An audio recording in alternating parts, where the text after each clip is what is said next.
This is the 2 yards on Greenfield Cove.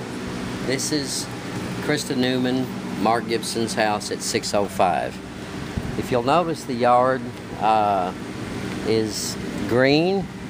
There's no real dry spots or dead patches of grass. There's some weeds, which are to be expected, but and we're letting it grow high upon Lee's recommendation, and we'll have it cut. But we want to compare, the purpose of this video is to compare the grass at 603 at Mrs. Newman's house. I think we just got some bad pallets of grass, and we're gonna now go to 603. And they were delivered on at different times, about 4 or 5 days apart, the grass. Now this grass was put down about 2 weeks prior to the one that we just saw at 605. We're now on the property at 603. And if you'll notice, there are several patches of grass that are dead and not doing very well. And it's been on the same watering schedule, exact same watering schedule. Oh, and yeah. So there's lots of dead patches. Here's a kind of an overview of this yard. And as you see, it's day and night as far as how green it is and the overall look. Now if you look in here, it's all Bermuda. There's a great deal of Bermuda grass. If you look down here where all of this was sodded, that's Bermuda grass.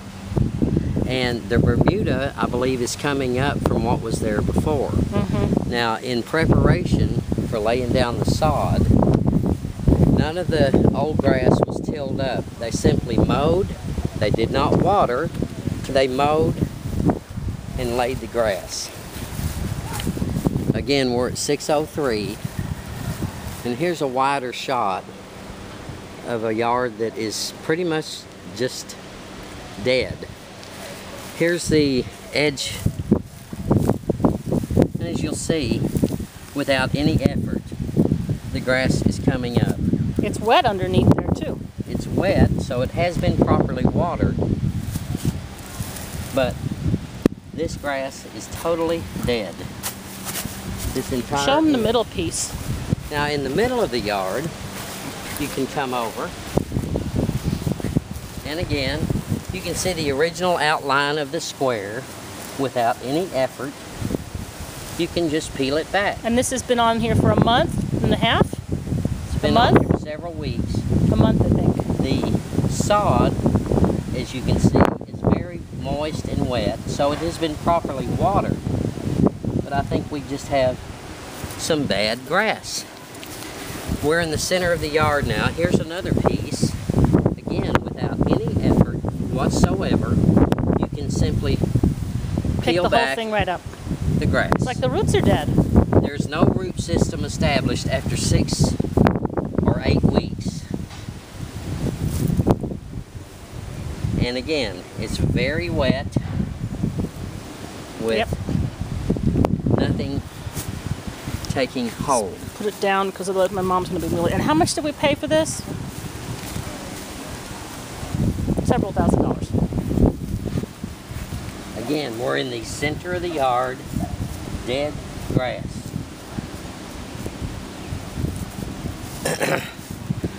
Looking in the middle of the yard, you'll see that there really are no good plush spots. Again, a lot of Bermuda, lots of Bermuda, and that is growing up through. This was probably existing grass before the sod. This is solid Bermuda. Again, everywhere you look, it peels right up.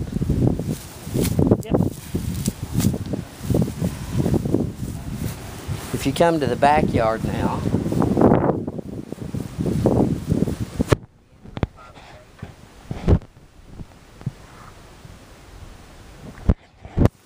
parts of this looks promising, but you'll see dead spots here, dead spots by the fence. And again, in the middle, we have these dead spots. Dead spots everywhere.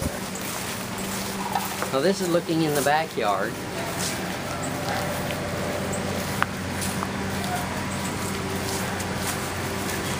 And for example, here in the backyard,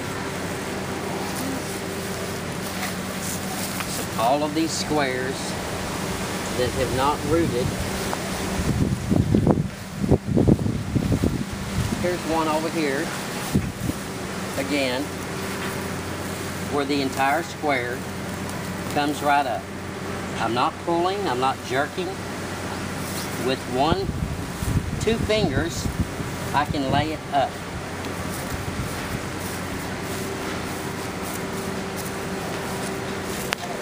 Another in the middle of the backyard here, again, without any effort. The grass is not rooted. It is moist, so it has been properly watered, and the entire squares have not taken hold. This is prevalent throughout. Look at the difference between our yard and If you Mom's look at the yard. difference, we are standing at the edge of the 2 yards now. We can go here and pan up to our yard at 605 and see that there's a world of difference. My conclusion is that the first load of grass that came in was defective. It has a lot of weeds, it has a lot of Bermuda, and it has not taken root.